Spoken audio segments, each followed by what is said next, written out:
Vi vil godt høre Jeppe K. griner, ved vi ikke det? Jo. Nej, det er helt perfekt. Men det første grin her, det er blevet udløst over en begejstring for kinesiske damer, der køber dansk pels. Men spørgsmålet er, hvad du vil kalde grinet, Magnus.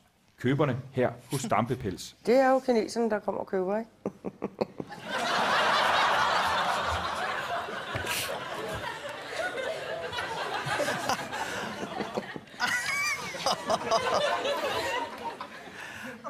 Det ved jeg ikke. Det er altså...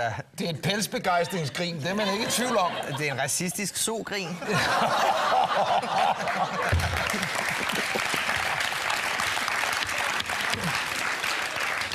Men der er også det bæver-gnaver-grin over det. Kæft, er det vildt. Så skal vi til et udendørsgrin.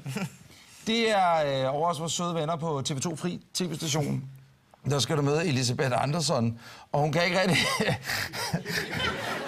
holde sit grin tilbage. Ja, men du skal heller ikke oversætte det. Men hun kan ikke rigtig så holde sit herlige grin tilbage, da hun ikke vil afsløre, hvordan hun planter sin tulipanløg. Måske. Nej, det er ikke hemmelighed. Altså, nej, det er det ikke, men det kan I jo få at se. Det er ikke en hemmelighed, for det bare ikke at vide. Nej. Men... Ej, hvor må det være nederen at komme til at gøre sådan noget i sådan en klip. Jeg vil godt lige se. Det er ikke en hemmelighed, for det bare ikke at vide. Nej. Man er bange for, at hun simpelthen tager kosten og flyver afsted på den. Wow! Man vågner ved siden af hende, og du ved, man laver bæverarmen, larmen lægger simpelthen. Men det er noget eventyrligt. Ja, der er noget eventyrligt over hende, ikke? Det er rigtigt. Hvad skal vi kalde grinet? Eventyrskrinet. Eventyrskrinet, ja. Det er løggrinet. Men det kan I jo få at se. Det er ikke en hemmelighed, for det bare ikke at vide. Nej. Det er Jeg også synes også, at man er lidt sød. Altså, det er nemlig et hjerteligt grin. Det er et hjerteligt grin. Lige præcis. Ja. Det sidste grin. Jeg kan fortælle, at grinets ejermand tilhører en mand, der hedder Claus Hede Nielsen. En rigtig levemand. En decideret velhavende mand, ikke? Og det er måske også lidt inspiration til sæson 3 af Danish Dynamite. Jeg kan sige, at grinet her det blev udløst på en snak om kvinder. Og det er de kvinder, han har været sammen med, som ikke har kunne lave mad. Men så er de kunnet så meget andet. Claus' liv er, at han før i tiden altid fandt kvinder, der ikke kunne lave mad, som for eksempel Sally Tomsæt. Så er det altid dig, der stod for det? Altid. Hvorfor fandt du så nogle koner? Jamen, jeg havde andre interesser i dem. Ja, andre interesser. Det lyder lidt lummer. Det var det også.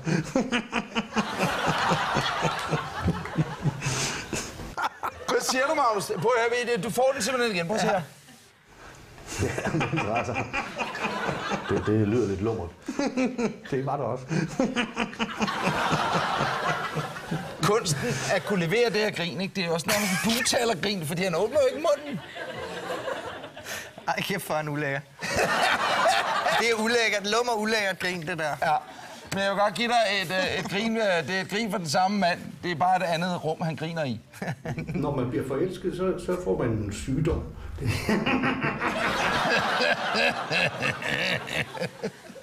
Ej, hvor er det fedt. Hvad skal det grin hedde? Han glæder sig. Han glæder sig Jeg grinet. glæder mig sgu grinet. Perfekt. Det er det, vi kalder det. Jamen, vi har simpelthen officielt navngivet 3 danske grin. Ja.